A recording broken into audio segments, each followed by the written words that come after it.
Bismillahirrahmanirrahim. Assalamualaikum warahmatullahi wabarakatuh. Alhamdulillahirabbil alamin wassalatu wassalamu ala asyrafil anbiya'i wal mursalin wa ala alihi washabbihi ajma'in. Asyhadu an la ilaha illallah wahdahu la syarika lah wa asyhadu anna Muhammadan abduhu wa rasuluh. Allahumma shalli ala Muhammad wa ala ali Muhammad. Rabbi shrah li sadri wa yassirni amri wahlul lisani yafqahu qawli, amma ba'd. Al-Fatihah. A'udzu billahi minasyaitonir rajim. Bismillahirrahmanirrahim. Alhamdulillahirabbil alamin arrahmanir rahim maliki yaumiddin. Iyyaka na'budu wa iyyaka nasta'in ihdinas siratal mustaqim. Siratal ladzina an'amta 'alaihim ghairil maghdubi 'alaihim waladdallin. Syukur kita pada Allah Subhanahu wa taala, limpah kurnia rahmat kasih sayang Allah. Kita berkumpul pada malam ini setelah sekian lama kita tidak bertemu, ya. Dalam musim PKPP ini, dalam kita mengikuti SOP yang telah ditetapkan. Alhamdulillah masih diberi ruang dan kesempatan untuk hadir berjemaah maghrib, dan kita menunggu pula solat fardu isyak. Dan hendaklah kita ketahui bahawa setiap kita duduk dalam majlis ilmu ini, maka akan didoakan oleh seluruh malaikat-malaikat di langit dan bumi, juga didoakan oleh seluruh makhluk Allah Ta'ala, haiwan-haiwan di laut, binatang-binatang di hutan, serangga-serangga di celah batuan. Semuanya mendoakan kebaikan untuk penuntut ilmu selagi mana dia berada dalam majlis ilmu ini daripada awal, tengah sehingga ke akhirnya. Maka kita tanamkan niat kita dalam majlis ini untuk menuntut ilmu, dan mudah-mudahan kita mendapat pahala di sisi Allah Subhanahu wa taala. Tuan-tuan yang dirahmati Allah sekalian, ya, dalam kita melalui musim PKP ini kerana menentang COVID-19 ini, hendaklah kita ambil ibrahnya sedikit, ya. Ambil ibrah. Kalau kita fikirkan PKP ini, katanya perintah kawalan pergerakan. Dia ada banyak peringkat, 1, 2, 3. Kemudian peringkat pemulihan, peringkat daerah darurat dan sebagainya. Dan sekarang ni peringkat pemulihan. Dan kita kena tahu kita akan melalui satu lagi PKP, tapi panjang sikit namanya, PKPS. PKPS tu apa? Perintah kawalan pergerakan selamanya. Kat mana tu? Bila mana kita masuk ke liang lahat, memang tak boleh bergerak selama-lamanya, sehinggalah kita dibangkitkan kelak di padang mahsyar kelak. Itu saya sendirilah buat PKPS tu, ya. Tak ada diwartakan oleh KKM ke MKN je, ya. Jadi tuan-tuan, bila sampai ke saat itu, barulah kita akan terngadah. Bab kata pepatah Melayu, dah terhantuk baru terngadah. Sebagaimana yang dinukilkan oleh orang-orang lama kita, bila seseorang itu meninggal dunia, itu tahu bahawa dia dah mati. Tuan-tuan, ya. Adakah orang yang mati ni tahu dia dah mati ke belum? Macam kita lah, kita tidur dan kita bermimpi. Adakah dalam mimpi itu kita tahu kita sedang bermimpi? Tak tahu. Melainkan bila kita dah bangun, dah tersedar, baru sedar, oh aku mimpi rupanya.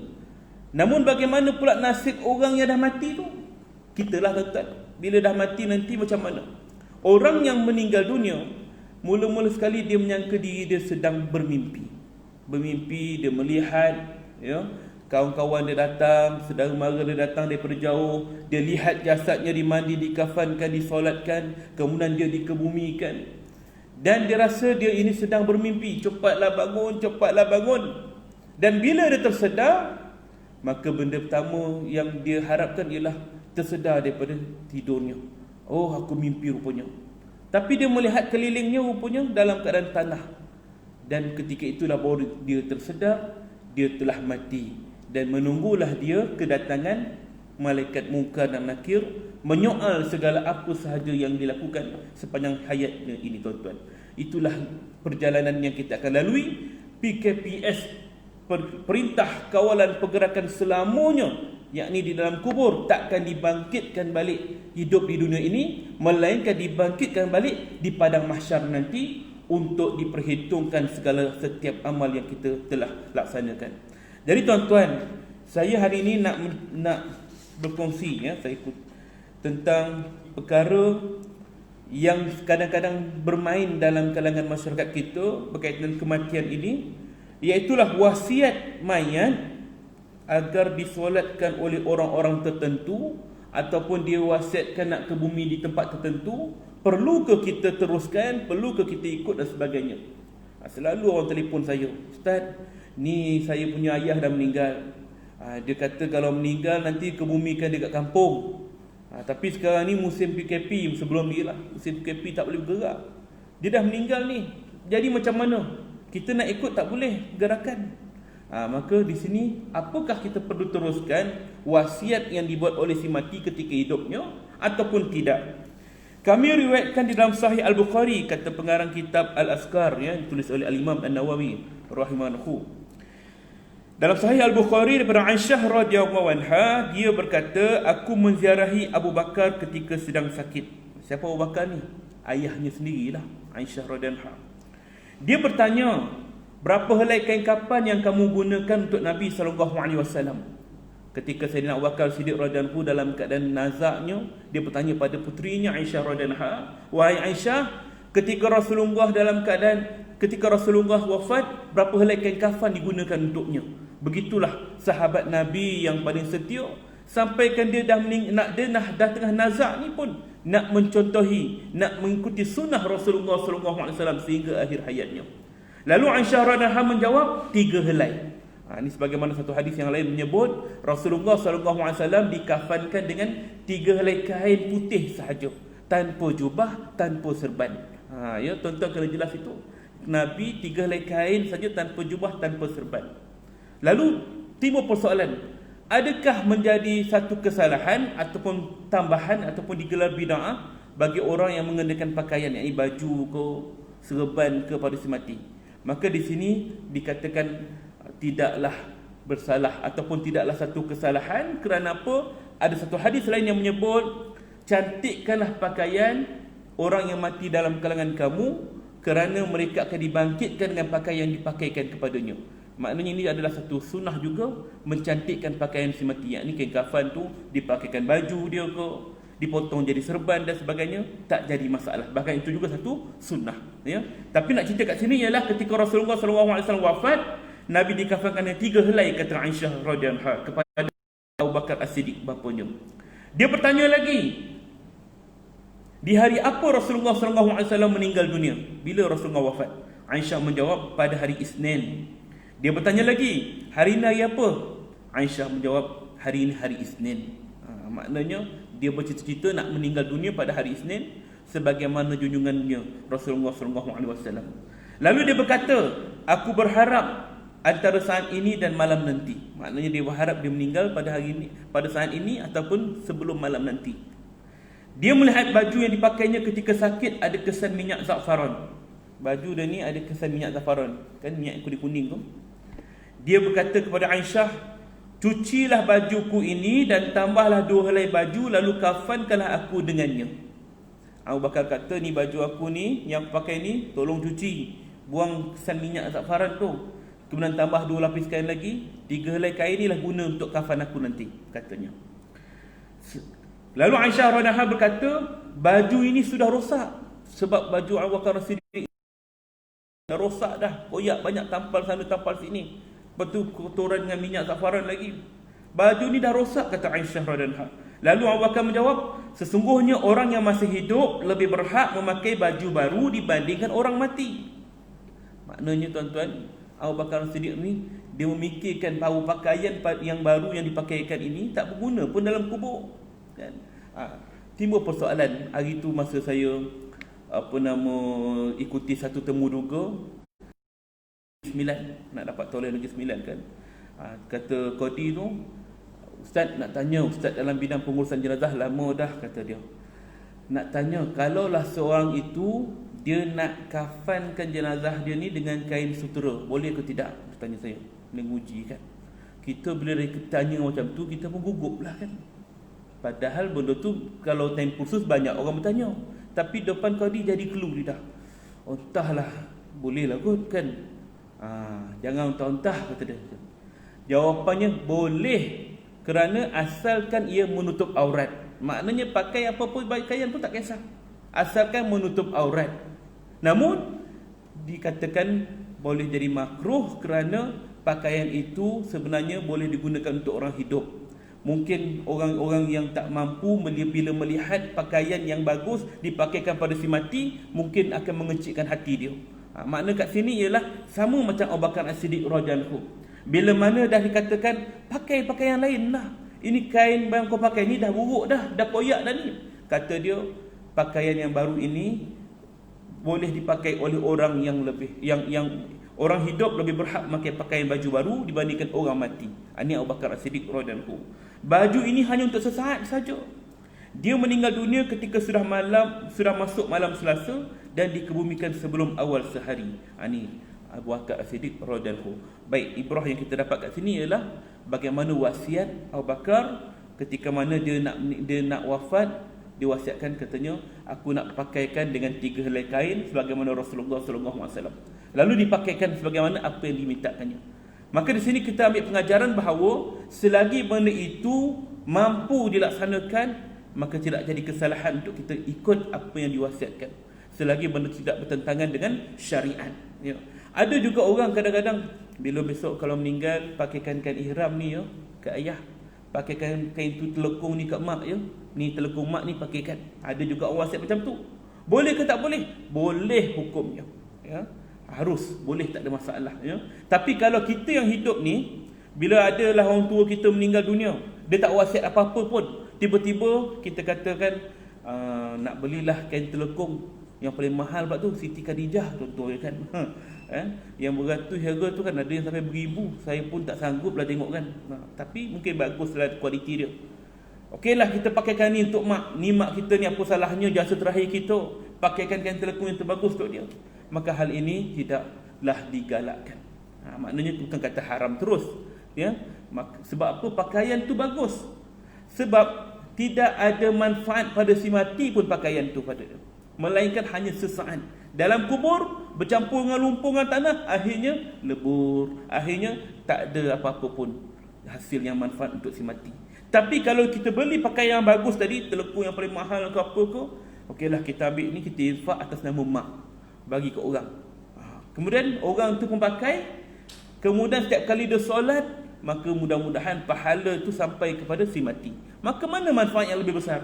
Tentulah infak tu tadi kan. Maka di sini kita kena fikirkan kesan yang akan datang, bukan pada kepuasan hati kita tadi. Baik. Kemudian kami riwayatkan pula dalam Sahih Al-Bukhari bahawa Umar bin Al-Khattab radhiyallahu ketika terluka dia berkata, bila aku mati nanti, maka bawalah aku, kemudian berilah salam dan katakan, Umar meminta izin untuk masuk. Apabila dia mengizinkan, iaitu Aisyah, maka masukkanlah aku. Apabila dia tidak mengizinkan, maka kembalikan aku ke perkuburan kaum muslimin. Ini wasiat Sayyidina Umar pula. Sayyidina Umar ketika mana ditikam ketika dalam solatnya, dan ketika mana dia dalam keadaan sakit yang mendalam, makna kata nazaknya, dia wasiat pada anaknya Abdullah bin Umar. Dia kata, Abdullah, pergi ke rumah Siti Aisyah, minta izin padanya, aku nak dikebumikan di sisi 2 orang sahabat aku. Siapa? Rasulullah dan juga Abu Bakar As-Siddiq. Ketika itu makam Abu Bakar dengan Rasulullah berada dalam bilik Siti Aisyah radhiyallahu, dalam rumah Rasulullah. Maka dia kata, aku nak dikebumikan bersama Rasulullah dan Abu Bakar, tapi Abdullah minta izin dulu pada Siti Aisyah, dan jangan sekali-kali kau guna pangkat aku untuk dapatkan tanah tu. Sebab ketika itu Sayyidina Umar menjawab jawatan khalifah. Kalau kita lah kan dah jadi Perdana Menteri, kita minta lah kita lah. Contohnya dia meninggal kat Kuala Lumpur, Perdana Menteri lah, dia kata nak ke bumi juga kat kampung asalnya, Johor, katakan PM kita sekarang ni Johor. Apa keadaan sekalipun, PKP ke apa ke, saya nak situ juga. Maka siapa yang boleh tegah? Sebab dia ketua, maka orang akan ikut. Tapi Sayyidina Umar radhiyallahu, bila mana dia kata pada anaknya, minta izin pada Aisyah, dan jangan kata khalifah yang minta, cakap Umar yang minta. Ini akhlak sahabat kepada Ummul Mukminin, iaitu Siti Aisyah radhiyallahu. Lalu berjalanlah Abdullah bin Umar sampai ke rumah Siti Aisyah minta izin. Lalu Aisyah kata, boleh, kata Aisyah. Maka dia bawa pulang kabar gembira itu, berkata pada Sayyidina Umar, Aisyah radhiyallahu anha mengizinkan sekiranya engkau meninggal dunia untuk dikebumikan di sisi dua sahabat yang lain. Dan ketika itulah Sayyidina Umar berkata, kalau begitu nanti kalau aku mati, setelah engkau siap mandikan aku, setelah kalian siap kafankan aku, solatkan aku, maka bawalah jenazah aku sampai ke rumah Siti Aisyah dan ketuk pintu minta izin sekali lagi, kata dia. Kalau Aisyah izinkan, bawalah jasad aku masuk ke dalam untuk dikebumikan di sisi makam Rasulullah dan juga Abu Bakar. Tapi kalau Aisyah kata tak boleh, tiba-tiba tukar fikiran, maka bawalah jenazah aku ke tempat lain. Ini si wasiat Sayyidina Umar Al-Khattab radhiyallahu anhu.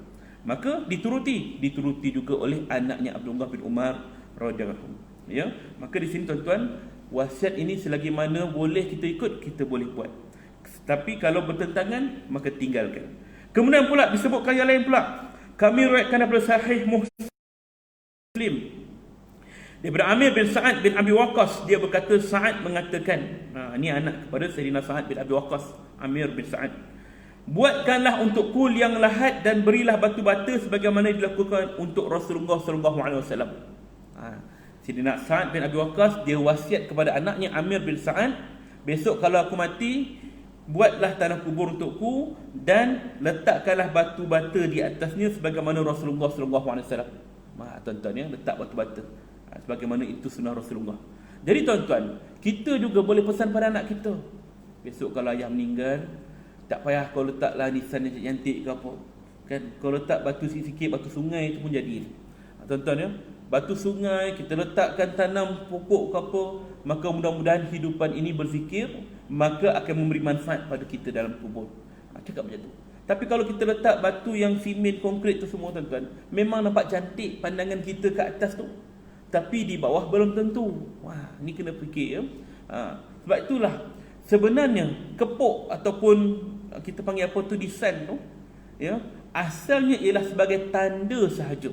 Sebab kita semua maklum, bila setelah jenazah tu dikebumikan, setelah beberapa tahun, tanah tu akan jadi rata. Macam kita tengok kat kampung-kampung kita, tanah jadi rata. Kita nak masuk kawasan kubur, orang pun tegur, tu ada kubur lah situ, mana tak nampak, punya tanah dia dah rata. Maka untuk mengelakkan orang terpijak ataupun mengelakkan orang tergali semula, maka ditandakan kawasan itu supaya tidak tergali ataupun dilalui oleh orang. Maka sebagai tanda saja.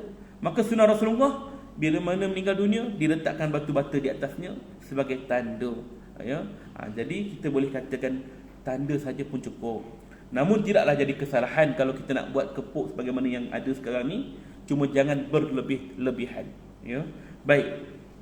Kemudian kami riwayatkan pula dalam Sahih Muslim daripada Amr bin Al-As radhiyallahu anhu, bahawa ketika akan meninggal dunia, dia mengatakan, apabila aku meninggal, maka jangan ada wanita yang menjerit histeria atau orang membawa obor ikut menghantarku. Apabila kamu mengebumikan aku, maka taburlah tanah sedikit demi sedikit, kemudian tinggallah sejenak di sekitar kuburku seperti lamanya waktu menyembelih kambing dan membahagikan dagingnya, sampai aku menjadi tenang dengan kamu dan aku dapat merencanakan apa yang aku akan jawab untuk utusan-utusan Tuhanku.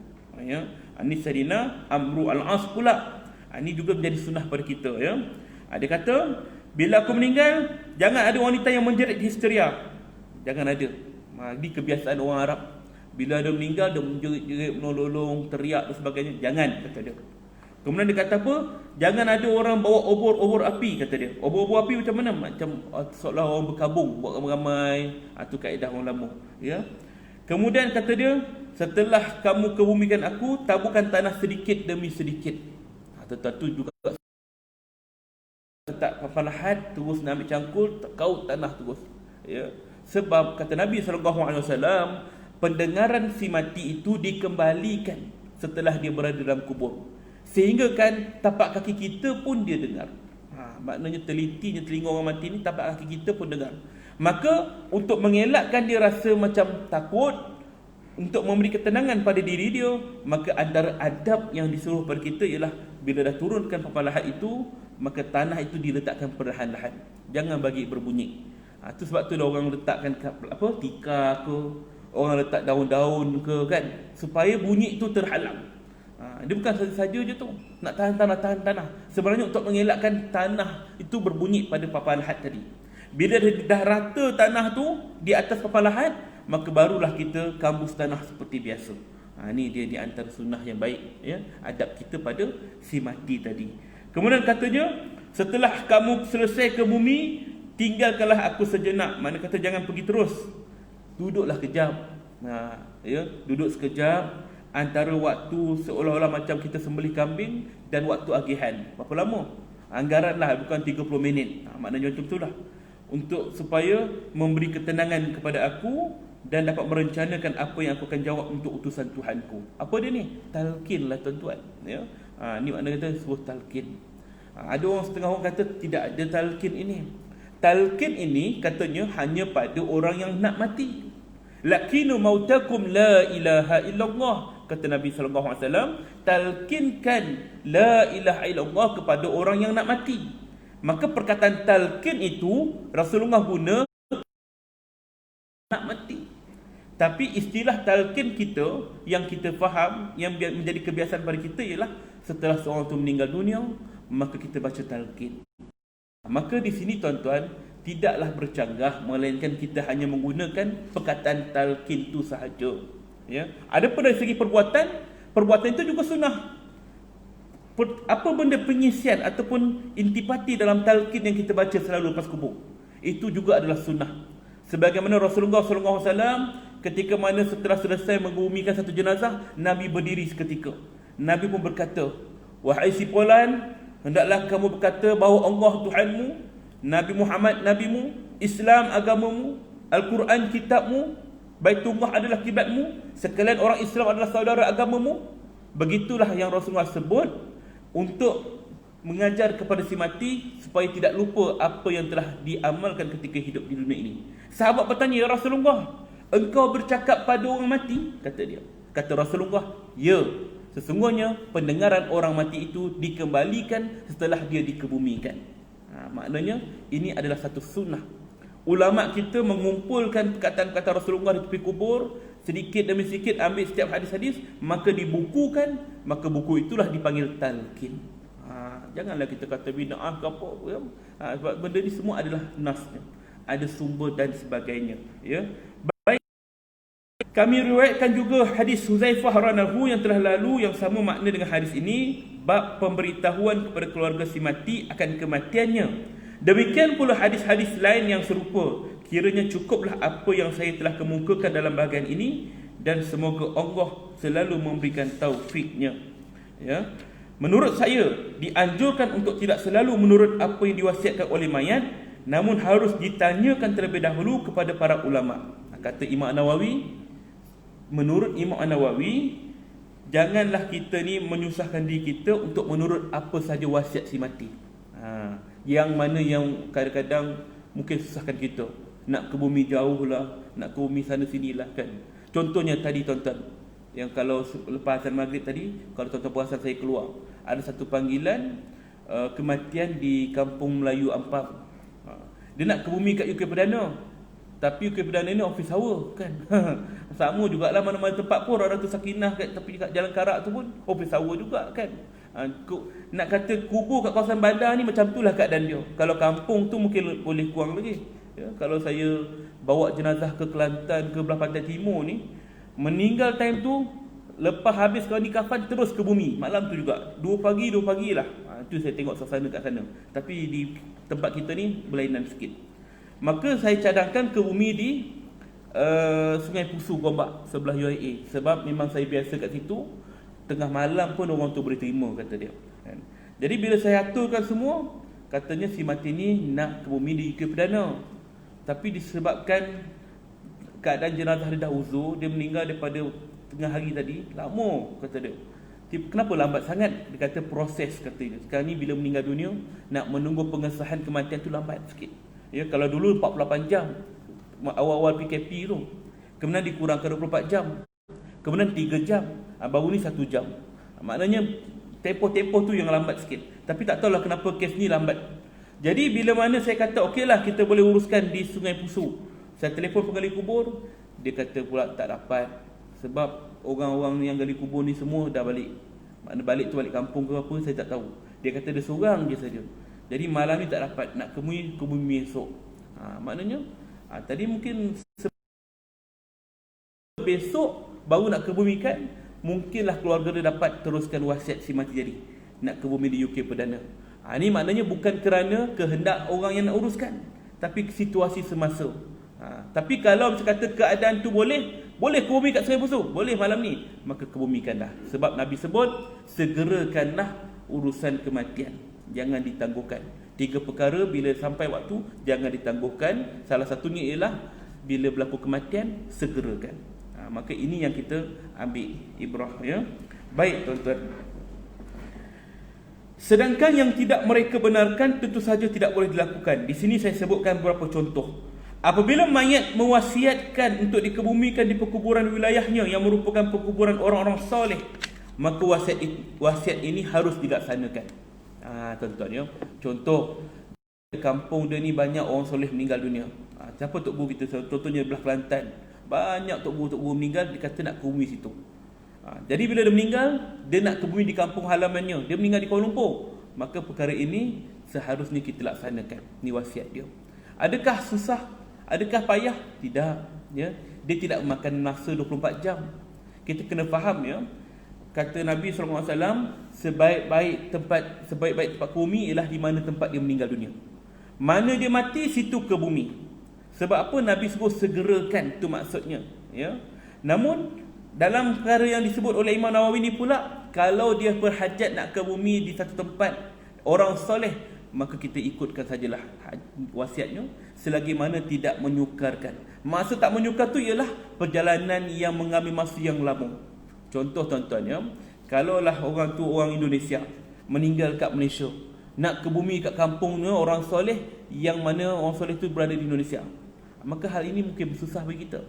Nak tunggu proses pengawetan mayat lagi, embalming, kemudian nak masuk dalam coffin lagi, kemudian nak melalui proses kedutaan lagi, kemudian nak menunggu di flight lagi, terbang sana lagi berapa jam. Maka perkara ini mungkin menyusahkan kita, tidak boleh kita teruskan, ya. Tapi kalau sekadar macam daripada KL nak ke Kelantan contohnya, baru 5-6 jam, paling lama pun 7 jam ikut pada jarak kita, maka hal ini tidaklah membebankan, ya, selagi mana tidak merosakkan keadaan si mati tadi. Contohnya baru meninggal pagi tadi pukul 9, dah siap kafan semua pukul 10-11, maka nak ke bumi lepas asar, maka tidaklah terlalu lama masanya itu diambil, ya. Namun macam mana sekalipun, berbalik kepada keadaan asal, di mana meninggal situ dikebumikan. Itu sebaik-baiknya, ya. Ini adalah salah satu cabang. Tak adalah sampai memeningkan kepala, kita nak ikut wasiat mana ni, terpulang pada kita. Mana yang mudah kita teruskan. Kalau rasa macam sulit, tak apa, kita buat mana yang mudah saja, ya. Baik. Akan tetapi bila mewasiatkan untuk disolatkan oleh selain keluarganya, maka apakah orang tersebut harus dijadikan imam solat dan didahulukan atas karib kerabat si mayat? Dia wasiat untuk disolatkan oleh selain keluarganya. Besok kalau aku mati, panggillah imam tu, tolong solatkan aku, kata dia. Dia wasiat awal. Kan keluarga dia nak solat kan? Kata tak, saya nak imam tu yang jadi solat. Dah menyusahkan, imam tu nak datang ke tidak? Maka bagaimana? Ada perbezaan pendapat dalam kalangan ulama. Pada mazhab kami, yang benar adalah bahawa kaum kerabat lebih berhak. Maknanya kata Imam Nawawi, kaum kerabat itu lebih berhak. Maknanya dalam hal ini tak payahlah ikut sangat wasiat dia tu. Kita pula nak pergi pastikan imam tu datang ke tidak. Ni si arwah ni dah pesan dah, kalau besok dia meninggal, dia nak Haji Karim tu juga, contohlah kan, dia nak Imam Haji Karim tu juga solatkan jenazah dia ni. Tiba orang tu pula sakit, so macam mana? Maka dalam hal ini kata Imam Nawawi, lebih berhak ialah kaum kerabatnya sendiri yang solatkan jenazahnya. Tetapi apabila orang yang diwasiati adalah orang yang soleh, memiliki ilmu agama dan memiliki akhlak yang baik, maka kaum kerabat si mayat yang standardnya masih di bawah orang itu sepatutnya mengikut wasiat tersebut untuk menjaga hak-hak si mati. Contohnya orang alim meninggal dunia, dia kata besok kalau saya mati, minta tok guru ni tolong solatkan. Dia panggil orang yang kawan-kawan orang alim juga. Sedangkan keluarganya ni mungkin tahapnya ataupun keilmuannya bawah, rendah sikit daripada orang alim tadi. Maka dalam hal ini dikatakan ialah seharusnya kita ikut wasiat tersebut untuk menjaga hak-hak si mati tadi. Mungkin dia ada hajat dan sebagainya. Apabila mewasiatkan untuk dikebumikan dalam peti mati. Peti mati ni apa? Keranda. Besok kalau ayah mati, masukkan dalam keranda yang cantik macam ni. Contoh ya. Maka wasiatnya itu tidak perlu dijalankan. Tak perlu dijalankan. Kenapa? Ya. Oleh kerana itu termasuk bid'ah. Jangan cerita apa lagi, sabar dulu. Ya. Maksudnya dalam peti mati tu Rasulullah tak guna peti mati tu, peti keranda tu. Jasad Rasulullah letak terus ke tanah, kemudian hanya ada papan lahat saja. Menutup. Ya. Maka kalau dia wasiat untuk guna peti mati, tidak perlu kita jalankan. Melainkan kecuali apabila tanah perkuburan itu lembik ataupun berair. Setengah tempat kita dalam negara kita ni ada keadaan tanah yang tak sesuai.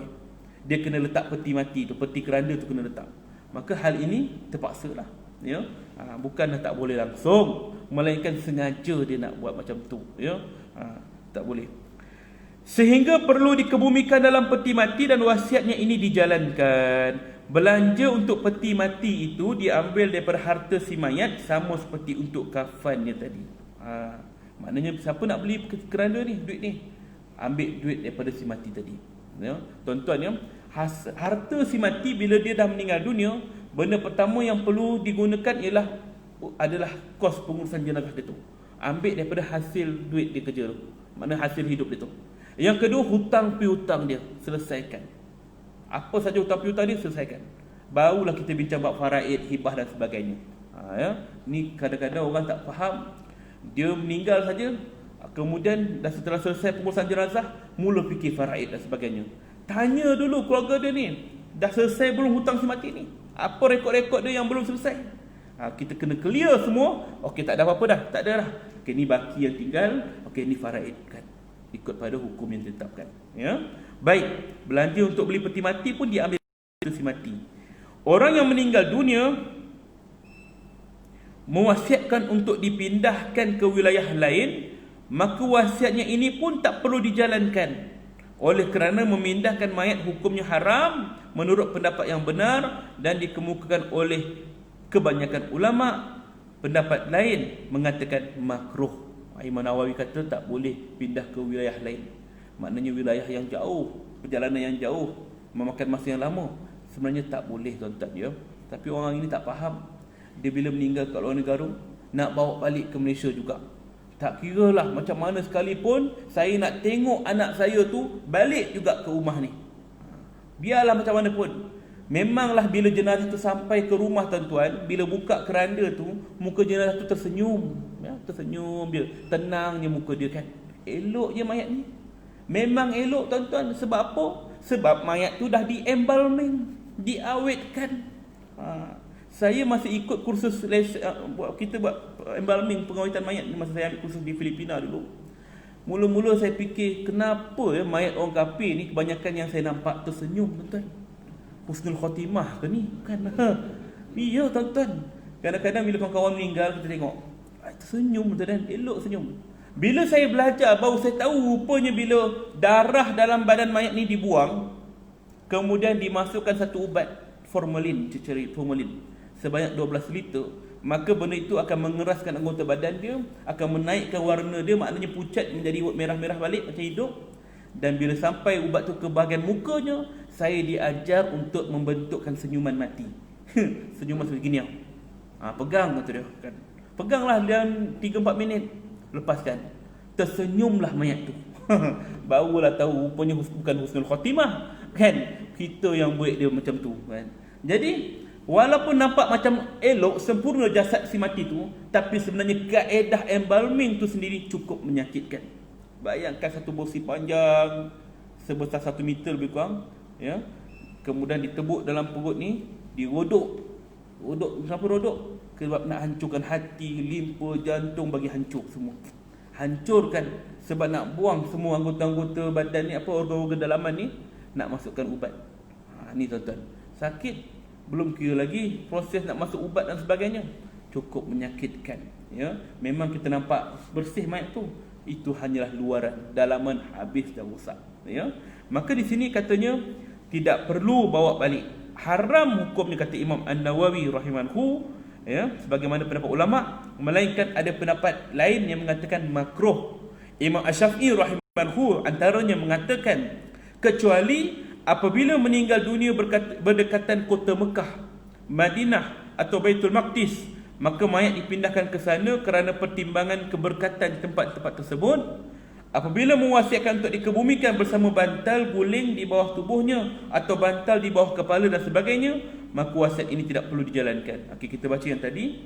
Kata Imam Syafi'i rahimahullah, kalau dia meninggal dunia berdekatan dengan kota Mekah, maknanya jarak tak jauh, mengambil keberkatan tempat tu sendiri, maka bolehlah kebumi kat situ, ya.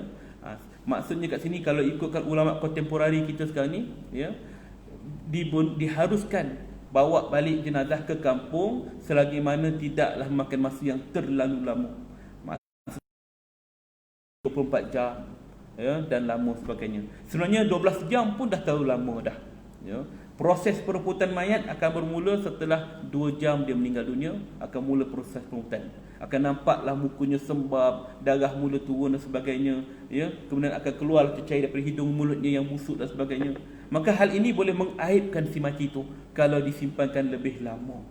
Maka cara terbaik kebumikan di mana dia meninggal dunia. Baik. Maka yang kita sebut tadi, apabila dia wasiatkan untuk letak bantal guling, nak letak bantal guling, bantal peluk kan. Besok kalau ayah mati letak bantal peluk ni kan, senang nak peluk kan. Letak kat belakang, sandar kat belakang kan. Ataupun letak bantal dekat bawah kepalanya dan sebagainya, maka wasiat ini jangan dijalankan. Ya, tak boleh, ya. Demikian juga apabila mewasiatkan untuk dikafankan dengan kain sutera kerana mengkafani mayat lelaki dengan kain sutera, hukumnya haram. Walaupun saya sebut tadi, boleh ke kain sutera? Boleh, asalkan tutup aurat. Itu untuk wanita. Tetapi lelaki tetap haram. Sebagaimana hidup, orang lelaki tak boleh pakai kain sutera, maka mati pun tak boleh juga. Orang perempuan boleh, tapi bila mati makruh hukumnya. Sebab apa makruh? Bukan kerana sutera itu, tapi kerana dari segi manfaatnya tadi yang saya sebutkan di awal, ya. Baik, bukannya haram. Mayat pondan pula, macam mana pondan pula kan? Sekarang ni kita fikir juga ada 2 orang pondan tu dah buat hal kan, pakai seksi menjolok mata, saya tak kisah apa orang nak kata, janji mak ayah saya terima saya, Allah kan. Tak serik-serik dengan COVID-19 ni dan sebagainya, macam-macam ujian Allah timpa kat kita, tetap lagi tak insaf-insaf, ya. Mayat pondan dalam hal ini seperti mayat lelaki, bila diwasiatkan untuk dikafankan dengan jumlah kain yang lebih daripada jumlah yang disyariatkan atau dalam baju yang tidak menutup tubuh, maka wasiat ini tak perlu dijalankan. Besok aku mati, kebumikan aku dengan kain ni, macam baju perempuan dan sebagainya. Jangan, ya. Nak pakaikan apa-apa pakaian yang perempuan selalu pakai, tidak boleh, ya. Apabila mewasiatkan untuk dikafankan, apabila mewasiatkan untuk dibacakan Al-Quran pada kuburnya atau disedekahkan di atas namanya dan pelbagai amal ibadah sunat, maka wasiatnya harus dijalankan. Tolonglah baca Quran, ya, bila meninggal nanti. Tolonglah baca Yasin sikit. Tolonglah buat tahlil arwah, maka harus dijalankan, ya, kalau dia wasiat macam tu. Kecuali apabila disertai dengan sesuatu yang dilarang oleh syariat. Apa dia? Macam-macam lah penambahan-penambahan lain yang tak digunakan syariat, kecuali benda yang dah maklum oleh kita. Apabila mewasiatkan jenazahnya tidak dikebumikan sampai melebihi batas waktu yang disyariatkan, maka wasiatnya tidak perlu dijalankan. Contohnya dia kata, jangan kebumi lagi sampai anak kat kampung, anak kat luar negara tu balik. Mak kalau meninggal lagi ni, jangan ke bumi sampai Alung balik. Gitu. Alung kat mana? Nun dekat sana tu kan, dekat New Zealand ke, ataupun paling jauh lagi mana Kanada ke contohnya. Berapa jam perjalanan? 2 hari perjalanan. Kan lambat. Maka jangan teruskan walaupun tu wasiat si mati. Ya, teruskan saja ke bumi jenazahnya. Jangan disimpan mayat tu. Ni wasiat mak ni. Tak apa. Kewajipan menyegerakan si mati tadi. Ya. Baik. Apabila mewasiatkan untuk dibina suatu bangunan di atas kuburnya, maka wasiat ini pun tak perlu dijalankan kerana perkara itu haram hukumnya. Besok kalau mak mati, kau tolong, ya, buat kubur bertingkik-tingkik kan, betul kan? Mak berkenan dengan corak tu kan, kau tolong, ya. Jangan ikut, ya, walaupun tu mak kita sendiri yang suruh, sebab itu adalah satu binaan yang tidak dibenarkan syariat, ya. Baik, itulah di antara perkara-perkara yang kita sebut dalam tajuk ini, iaitulah wasiat mayat agar disolatkan orang tertentu dalam kitab Al-Azkar Imam An-Nawawi rahimahullah. Baik, ada soalan tuan?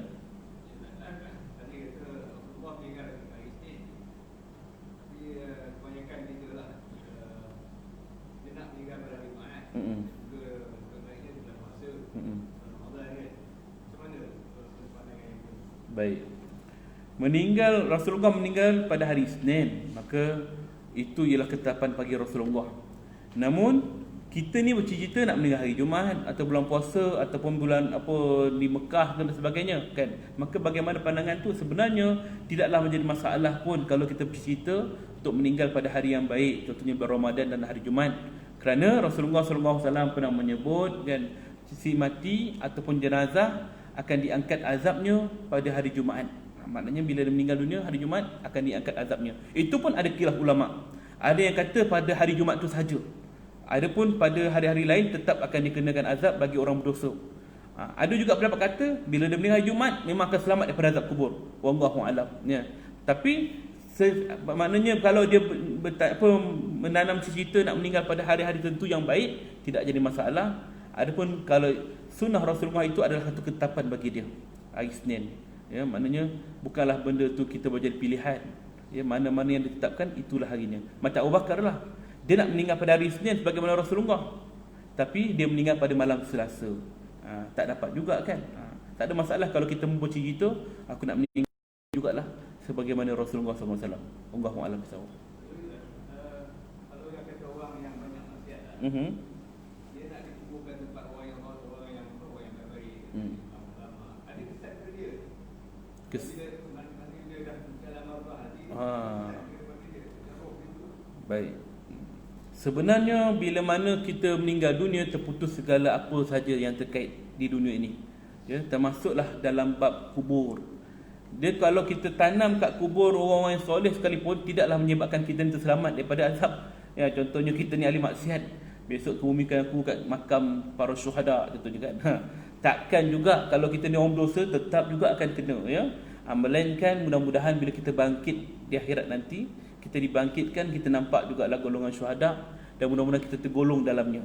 Makna kata apa nama ni, bab-bab yang gaib kan, kita tak pasti, tapi harapannya begitulah. Namun tetap juga tidak memberi manfaat kepada orang yang mati tadi. Bila dia mati, adakah kerana dia ke bumi sebelah wali Allah dia terselamat? Tidak, ya. Wallahu a'lam. Itu Haji. Ya, termasuk hukuman bakit dan Allah. Tapi ini pernah Rasulullah sebut kan, perkuburan yang diberkati ialah perkuburan yang disebut tadi. Maknanya orang bercerita nak dikebumikan situ. Sebab banyak orang alim, salafus soleh, para syuhada dikebumikan situ kan.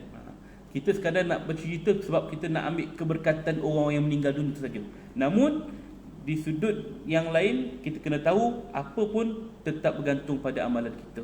Ya, wallahu a'lam. Ada soalan lain? Sebelum kita tutup. Keranda.